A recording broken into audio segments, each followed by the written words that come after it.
Hello and welcome to another episode of Talking Politics on the Hindu's YouTube channel. I'm Nistula Hebbar, political editor of the paper and your guide to a show where we go behind the headlines of stories hitting the news in domestic politics. Now this week we will be revisiting the story of High Court Judge Justice Yashwant Verma, who had been indicted on charges of corruption by a committee set up by former Chief Justice of India Sanjeev Khanna after unaccounted cash had been discovered at his residence during the fire in March this year.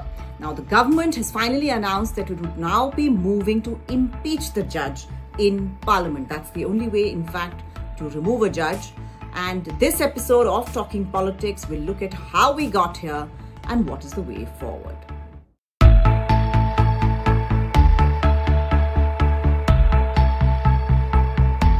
On Tuesday evening, government sources and later Parliamentary Affairs Minister Kiren Rijiju himself confirmed that the government will be initiating impeachment proceedings against Justice Verma and has started its outreach to opposition leaders to set up a unified response to the issue. Now, this follows several actions by the then Chief Justice of India in this regard. That's retired Chief Justice Sanjeev Khanna.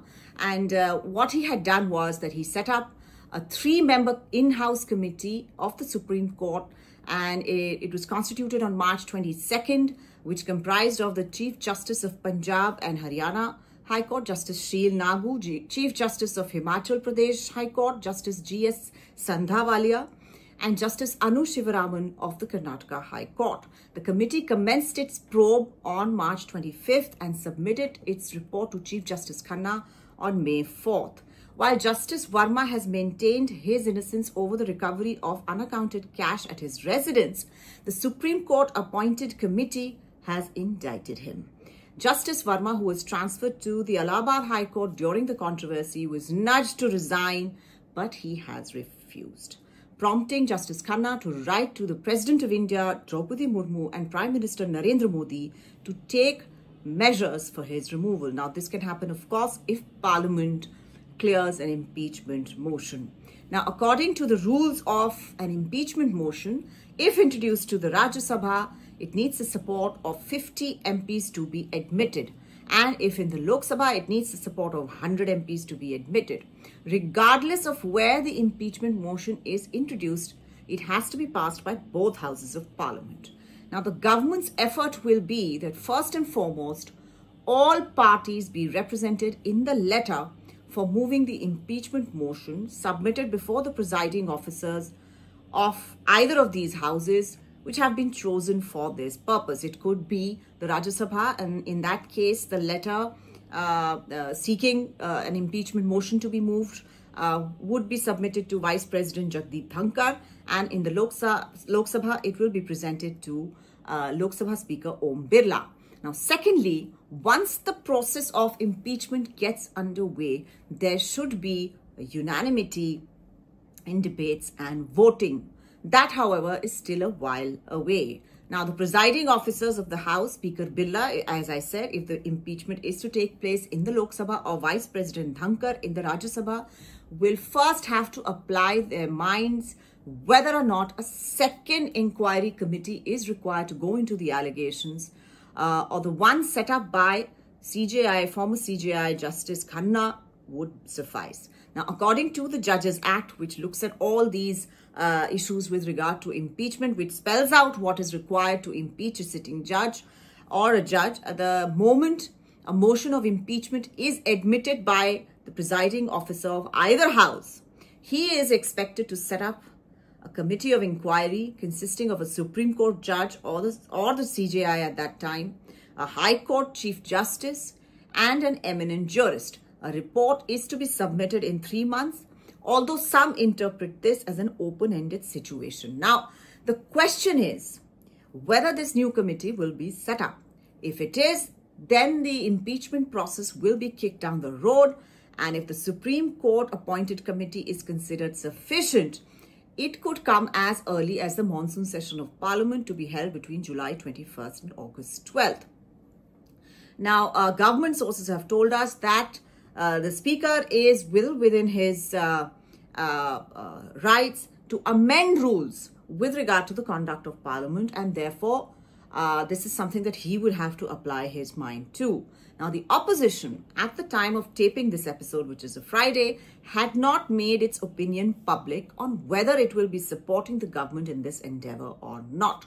Now, one of the reasons for the opposition not speaking right off the bat on the issue is that the copy of the findings of the Supreme Court constituted inquiry committee have not been shared with MPs. And the second is the impeachment motion against sitting Allahabad High Court Judge Shekhar Yadav, submitted by 55 MPs of the Rajya Sabha, largely from the opposition. This has been submitted to Rajya Sabha Chairperson and Vice President Jagdeep Dhankar. Now, what is the Shekhar Yadav case? On 8 December 2024, Justice Shekhar Kumar Yadav, sitting judge of the Allahabad High Court, delivered a speech at a gathering organized by the Vishwa Hindu Parishad, which is associated with the Rashtriya Swayam Sevak Sangh, a Hindutva outfit, and also the ideological mothership of the ruling BJP. While ostensibly speaking about the Uniform Civil Code, Justice Yadav seemed to endorse a system of majoritarian rule. This is allegedly, while he is also alleged to have used some objectionable phrases that are considered pejorative towards a certain community. Now, in February 2025, Mr. Dhankar observed in the Rajya Sabha itself that taking note of public domain information and inputs available, it is expedient that the Secretary General of the Rajya Sabha shares this information with the Secretary General Supreme Court of India. So basically, Vice President Dhankar has asked the Secretary General of the Rajya Sabha that this sort of thing has come to us, this impeachment moving of 55 MPs supporting an impeachment motion, and that you need to be informed of this. So that motion is still pending, and the opposition may want to see movement on that score. Government sources, of course, have said that the two cases of Justice Yadav and Verma were not comparable.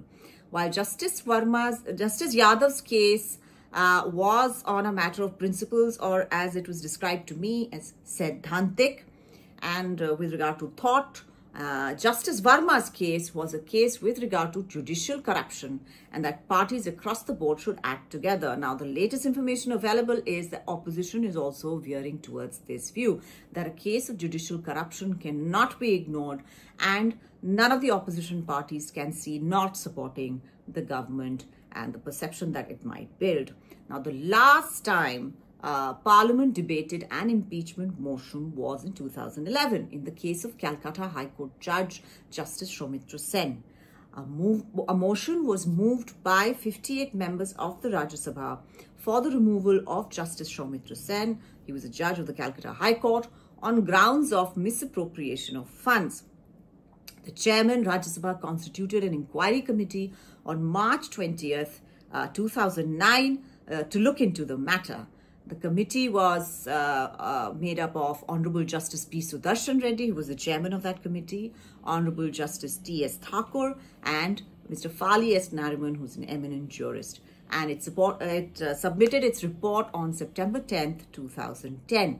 Now, two charges which led to an investigation into the alleged misconduct of Justice Sen were misappropriation of large sums of money which he had received in his capacity as receiver appointed by the High Court of Calcutta, and misrepresentation of facts with regard to the misappropriation of money before the High Court of Calcutta. Now, the Rajya Sabha's motion of impeachment was carried, but 5 days before it could be taken up by the Lok Sabha, Justice Sen chose to resign. Now, in the case of Justice Verma, he has so far maintained his innocence and refused to quit despite the very public nudging by the Supreme Court and the then Chief Justice of India, Justice Khanna. Quite what will be the twists and turns of this particular case is yet to be seen. But the government seems to have decided that it needs to break the logjam and go the whole hog. Now, we will return to the story when it assumes another twist, probably during the monsoon session of Parliament. Till then, this is all I have for you this week. Thank you so much for watching.